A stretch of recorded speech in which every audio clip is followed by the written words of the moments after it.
की कार्रवाई फिर मैं करता हूं कि आपके आज क्या कार्रवाई को आप कंक्लूड करें सर, जी अपना जी सर, अध्यक्षीय भाषण। जी सर। हाँ, सभी महामानवों को सादर नमन करते हुए संस्था के संस्थापक माननीय धर्म प्रकाश भारती साहब, राष्ट्रीय आचार्य जी, उपाध्यक्ष जी, सभी महासचिवगण और सभी प्रदेशों के प्रदेश संयोजकगण, महासचिव, सचिव, प्रदेश कार्यकारिणी के सदस्य, राष्ट्रीय कार्यकारिणी के सदस्य और सभी उपस्थित आदरणीय जनों को सदर नमो बुद्धाय। जय भीम। कुछ बातें मेंबरशिप के लिए जो निकल के आई हैं उनको मैं क्लियर करता हूं। और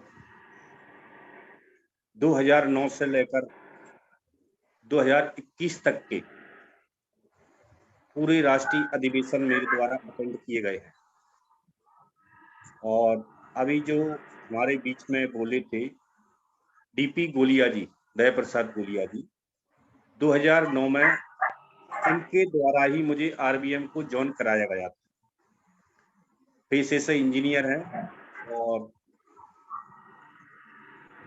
एसडीओ पद से एजुकेशन से रिटायर्ड हुए हैं और भविष्य में बहुत जल्दी मुख्य भूमिका में आरबीएम के कार्य को वह करने जा रहे हैं।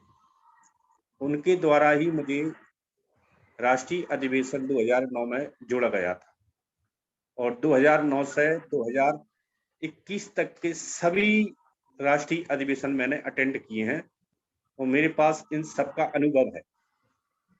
मैं उस अनुभव के आधार पर बताता हूं कि जो जितने भी राष्ट्रीय अधिवेशन हुए हैं वो सब बगैर टास्क के हुए हैं और बगैर टास्क लिए जो साथी उसमें उपस्थित होते रहे वह साथियों के पास कोई जवाबदारी नहीं पहुंची, कोई जिम्मेदारी नहीं पहुंची, कोई काम नहीं पहुंचा, इसलिए वो लंबे समय तक कनेक्टिंग में नहीं रह सके। तो बगैर टास्क के आए हुए लोग, उन्माद में आए हुए लोग, पर्यटन की दृष्टि से आए हुए लोग, व्यक्तिगत नॉलेज को बढ़ाने के लिए आए हुए लोग जवाबदारी नहीं समझते हैं और वह टीम का महत्वपूर्ण अंग नहीं बन पाते हैं। तो इस बार माननीय राष्ट्रीय अध्यक्ष जी द्वारा जो लुम्बिनी कार्यक्रम से इसको जोड़ा गया है, इसके पीछे महत्वपूर्ण कारण, खास वजह ये है कि नेपाल में साथ चाहते हैं लुम्बिनी में कि अधिकतर वो लोग जाएं जो घर से निकलकर समाज में कार्यकर्ता खोजने का कार्य करें। मेंबरशिप तो फायदा होगा ही होगा, उसका जो रजिस्ट्रेशन शुल्क आएगा वो उससे भी फायदा होगा ही होगा, लेकिन हमारे अधिकतर लोगों को घर से ना निकलने की आदत सी पड़ गई है। पर्यटन के लिए तो जाना चाहते हैं, बाहर घूमना तो चाहते हैं, पैसा भी खर्च करना चाहते हैं। बाबा साहब के दिए हुए सौगात से आज हमारे पास पैसे की कोई कमी नहीं है। अधिकतर साथियों के पास पैसा है और भारत के जितने भी बहुजन समाज हैं उनके पास मुझे ऐसा लगता है कि 80% खाना भी दोनों टाइमों का सभी लोगों के पास है। 20% ही ऐसे लोग हैं जो कुछ करना नहीं चाहते या कुछ करते नहीं हैं, या फिर उनके पास हो सकता है कोई भयंकर मजबूरी हो कि उनको दोनों समय का खाना ना मिलता हो। लेकिन 80% साथी हमारे दोनों समय भोजन करते हैं और कपड़े भी पहनते हैं, लेकिन हम उनको टीम का हिस्सा उस तरीके से नहीं बना पा रहे जिस तरीके से बहुजन नायक मानवर कांसीराम साहब बनाया करते थे। जम्मू से लेकर कन्याकुमारी तक उनका एक एक नारा लोगों के दिलो दिमाग पर याद था और वह चाहते थे कि मेरे पास इतना बड़ा बहुजन समाज है, मैं इतने ही करोड़ रुपए एक दिन में इकट्ठे कर सकता हूं। अगर बहुजन समाज मुझको 1 रुपया प्रतिदिन के हिसाब से मुझको दे या 1 नोट और 1 वोट भी मुझे चुनाव के समय दे दे तो मैं उससे देश का कोई सा भी बड़ा से बड़ा चुनाव लड़ सकता हूं। तो वो क्यों अपने आप पे कॉन्फिडेंस थे? क्योंकि भाई हमेशा घर से निकले ही हुए थे। हमेशा हमेशा के लिए घर से निकले हुए थे। वो जहाँ रहते थे वो काम के लिए रहते थे, रात भी रुकते थे तो काम के लिए रुकते थे, दिन के भी चलते थे काम के लिए चलते थे, भोजन भी करते थे तो वहीं करते थे जहाँ उनकी काम की बात हो, बगैर काम के लिए वो कहीं नहीं निकलते थे। तो लंबे समय से जो मानवर साहब का काम था वो काम कहीं ना कहीं रुक गया है। लोगों से मिलना, समाज से कार्यकर्ता खोजना, हीरों को तलाशना, कैडर की क्यों आवश्यकता हुई, कैडर के क्या गुणधर्म है। पुराने हमारे जो कैडराइज साथी हैं, लंगे साहब हैं, जैसे गोलिया साहब हैं, जिन साथियों का मुझे और पता नहीं है, उन साथियों को अच्छे से कैडर देना आता है। गोलिया साहब का कैडर मैंने बहुत बार सुना है। और एक कैडर के रूप में ऑप्शन भी है वो हमारे आचार्य जी के बाद, क्योंकि उनके पास एक अच्छा सिलेबस है कैडर के रूप में मानवर साहब का दिया हुआ। तो सबसे पहले राजेश बुद्ध साहब ने उठाई ये बात है कि पिछले वर्ष जैसे बोध गया में कार्यक्रम हुआ था, तो उसी प्रकार से लुम्बिनी में भी कार्यक्रम होना था। बोध गया और लुम्बिनी में मैं बताता हूँ कि देश का अंतर है, एक प्रदेश का अंतर नहीं है। बोध गया का कार्यक्रम भारत में था, भारत में अपने लोग थे, भारत में अपनी संस्कृति थी, अपनी जान पहचान थी, अपनी जान पहचान के लोग थे। हमें भारत के पूरे मार्केट का मालूम है कि हाँ इस किस किस प्रकार की चीजें कौन कौन से भाव पर हमको आसानी से मिल जाती हैं और कौन लोग हमारी बात को मान सकते हैं। लेकिन नेपाल की परिस्थितियां कुछ अलग हैं। मैं दो तीन बार गया हूँ, मेरा वहां का अनुभव है। अगर हम वहां टॉयलेट करने भी जाते हैं तो वहां 3 रुपए लगते हैं। इस बात का आप ध्यान रखेंगे, अगर आप कहीं भूल से टॉयलेट चले जाएं और टॉयलेट वाला आपसे 3 रुपए मांग ले तो आप झगड़ा मत करना, 3 रुपए उसे दे देना। वहां का ऐसा नियम है। तो नेपाल में हमारा ज्यादा संगठन नहीं है, हमारा ज्यादा कार्यकर्ता नहीं है, हमारा ज्यादा जान पहचान का समाज नहीं है। इस कारण से जो कुछ होगा नेपाल में वहां सब पैसे के आधार पर होगा। और दूसरी बात, जो 12, 13, 14, 15 अक्टूबर है उस समय नेपाल में फेस्टिवल चलता है, तो वहां सभी लोग छुट्टी पर रहते हैं और वो सभी लोग लुम्बिनी आते हैं। और लुम्बिनी जैसा आपने पिछले वर्ष बोध गया में देखा था, तो बोध गया के जो महाबोधि हमारा बिहार है, उस बिहार के आज चारों तरफ विश्व के जितने भी बुद्धिस्ट राष्ट्र हैं, बुद्धिस्ट कंट्रीज हैं, उन सबकी मोनेस्ट्रियां बनी हुई हैं। और इसी प्रकार की मोनेस्ट्रियां लुम्बिनी में बनी हुई हैं और प्राकृतिक रूप से बहुत अच्छा सौंदर्यीकरण है। तो वहाँ टूरिस्ट ज्यादा से ज्यादा संख्या में आते हैं और वहाँ भोजन भी आसानी से नहीं मिलता उस समय। तो भोजन की व्यवस्था और होटल सभी महंगे रहते हैं, बहुत महंगे जाते हैं। होटल्स की व्यवस्था, 2 टाइम के खाने की, 1 टाइम के नाश्ता की, 2 बार चाय की और रुकने की, ये सभी व्यवस्थाएं अपने देश से निकलकर दूसरे देश में करना ये बहुत कठिन कार्य है। लेकिन साहब ने इसमें थोड़ा, कल की मीटिंग में जो खास लोग जुड़े थे, कार्यकारिणी के सदस्य, सचिव, महासचिव, प्रदेश कार्यकारिणी, उसमें साहब ने थोड़ा फ्लेक्सिबल मोड किया है कि फ्लेक्सिबल मोड किया है कि आप प्रयास करते रहें और प्रयास करते करते करते करते जो भी कुछ कमी रह जाएगी उसको हम कंसीडर करेंगे। तो मुझे साहब का ऐसा लगा कि 15, 20, 30 सदस्य अगर आपके नहीं बनते हैं, 60, 70 तक भी आप गाड़ी को खींचते हैं, 70 तक भी ले जाते हैं, तो साहब उसको कंसीडर करेंगे।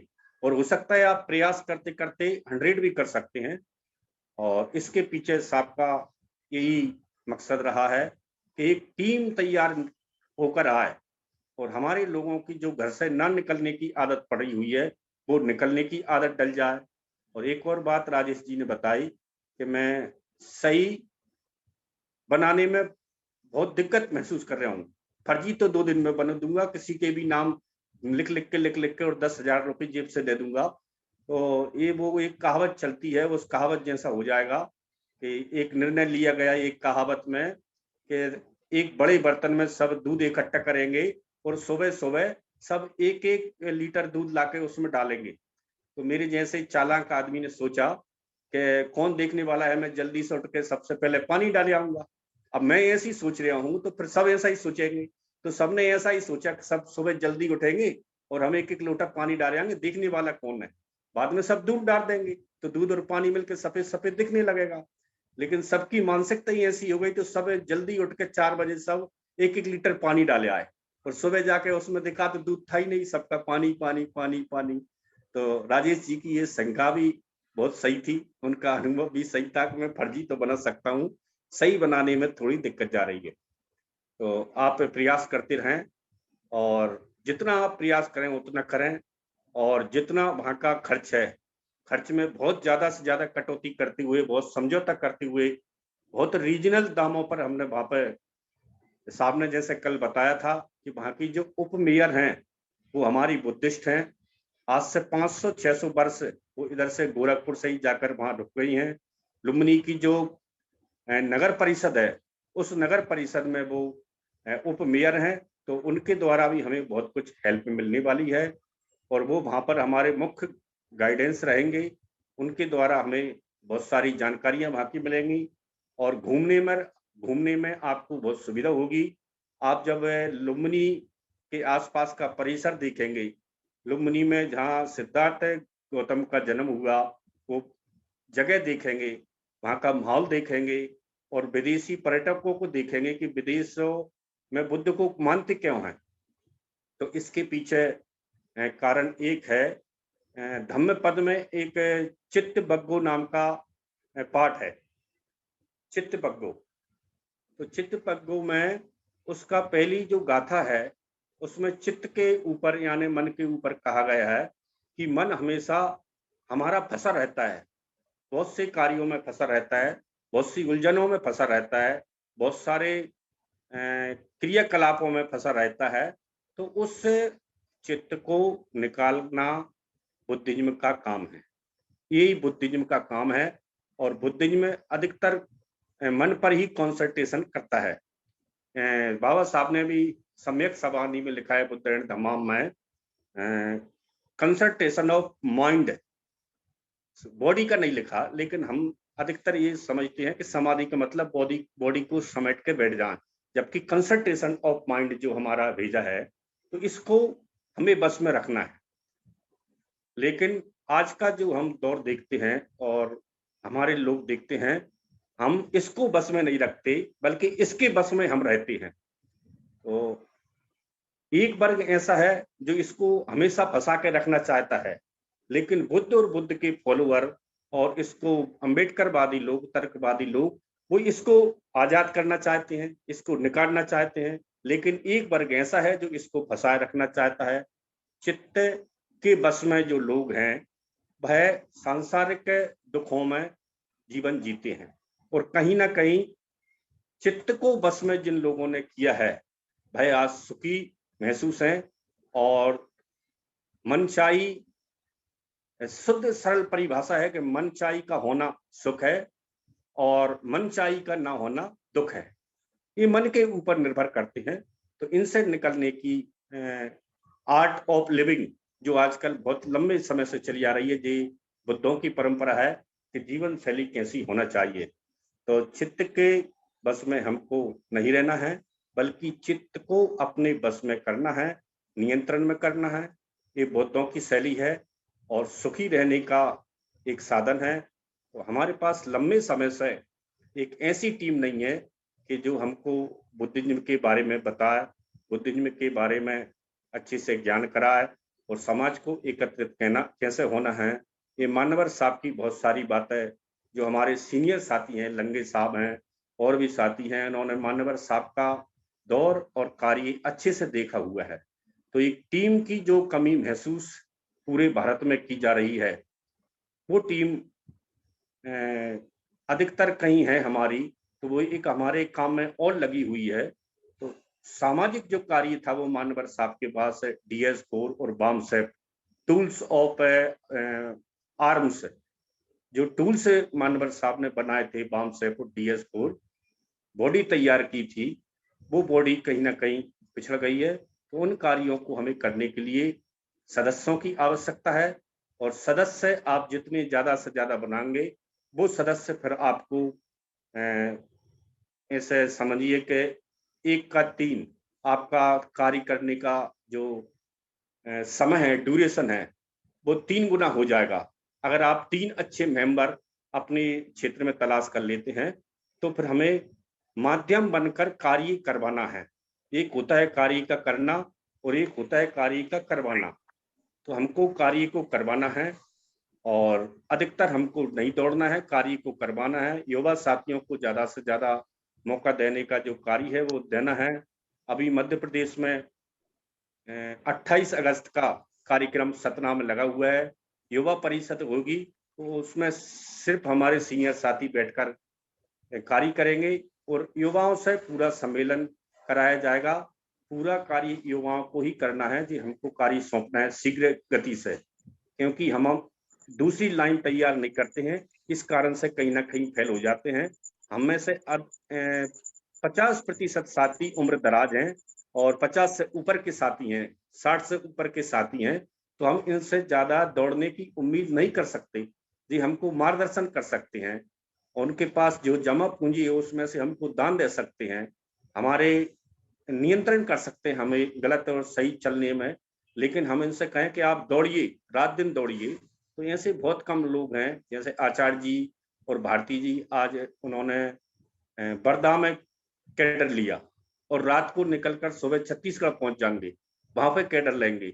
उसके बाद निकलकर फिर 5 तारीख को भोपाल में लेंगे, 5 तारीख से निकलकर फिर 7 तारीख को अहमदाबाद में लेंगे और 7 तारीख से निकलकर फिर वो आगरा में लेंगे। उसके बाद फिर मध्य प्रदेश में 24 तारीख को आ जाएंगे, 28 को आ जाएंगे। तो ऐसे ही काम हमको अधिकतर नहीं कर पा रहे। तो जितना काम हमको दिया जा रहा है उतने काम हम कर पाएंगे और सदस्यों में से जो हमारे साथी निकल कर आएंगे उनसे हम एक कार्य करवाएंगे और हमें माध्यम बनना है।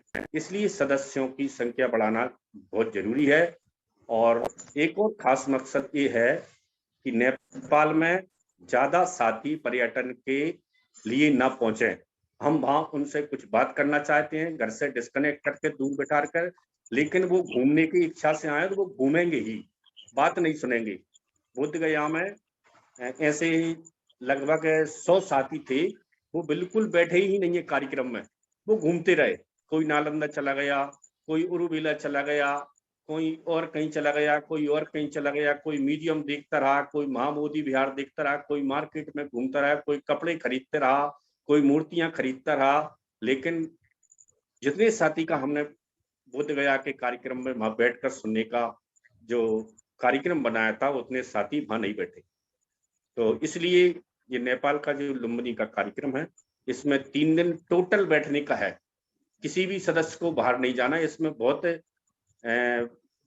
स्कैनिंग की जाएगी प्रत्येक कार्यकर्ता की, कि बार बार भारे नहीं उठेंगे और किसी को निकलने की परमिशन नहीं रहेगी बाहर निकलने की।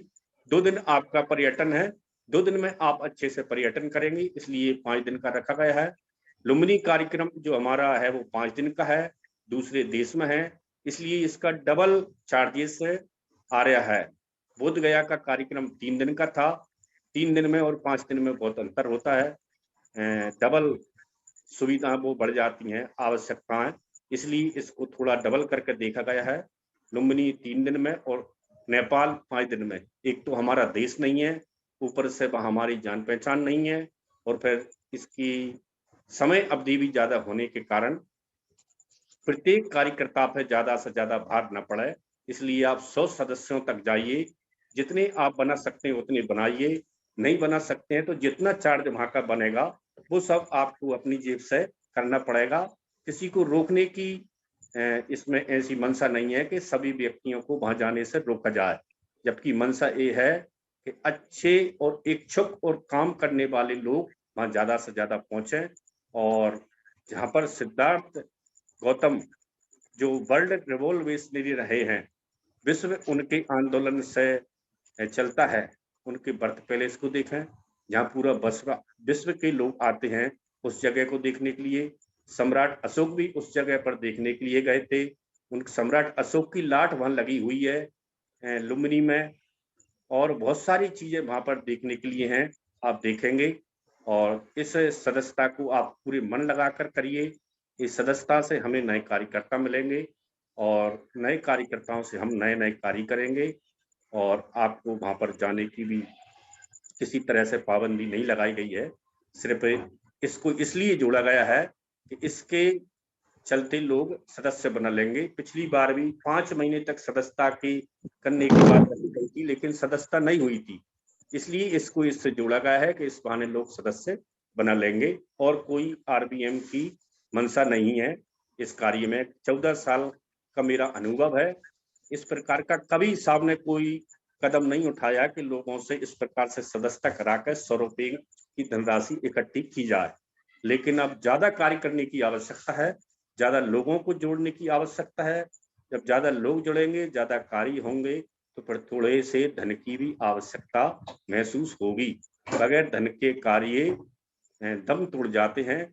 सीनियर साथी अच्छे तरह से जानते हैं कि कार्यक्रम किस आधार पर होते हैं, कितने लोगों की सहयोग से होते हैं। इसलिए धन की भी थोड़ी आवश्यकता है, ज़्यादा नहीं है।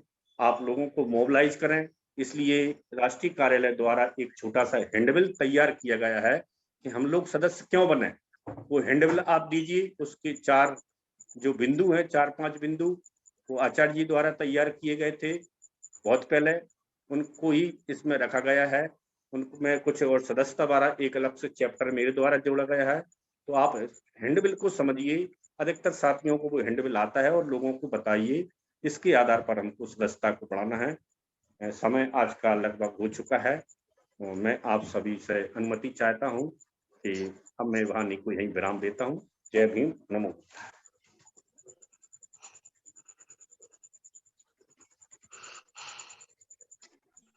सर माइक, संचालक जी माइक खोलिए। हाँ सर बहुत बहुत धन्यवाद। तो आपने बड़े ही विस्तार से जो चर्चा में पॉइंट आए थे उसका पॉइंट का खुलासा किया है और लोगों को बताने की कोशिश की है। तो मुझे लगता है कि लोगों की समझ में ये चीज आ गई होगी। तो बड़े ही अच्छे तरीके से आपने समझाने की कोशिश की है। तो अब प्रोग्राम को खत्म करने की मैं अनुमति चाहता हूँ। तो मुझे प्रोग्राम खत्म करने की अनुमति दी है। जी जी जी सर। तो जैसे हम प्रोग्राम खत्म करने के बाद हम सभ्य सत्ता से खत्म करते हैं, तो सभी लोगों का हाथ जोड़कर सभ्य सत्ता सभ्य सत्ता सुखी हन्तु, सभ्ये हन्तु सुखिनो, सभ्ये भद्राणि पश्यन्तु, मा सभ्ये भद्राणि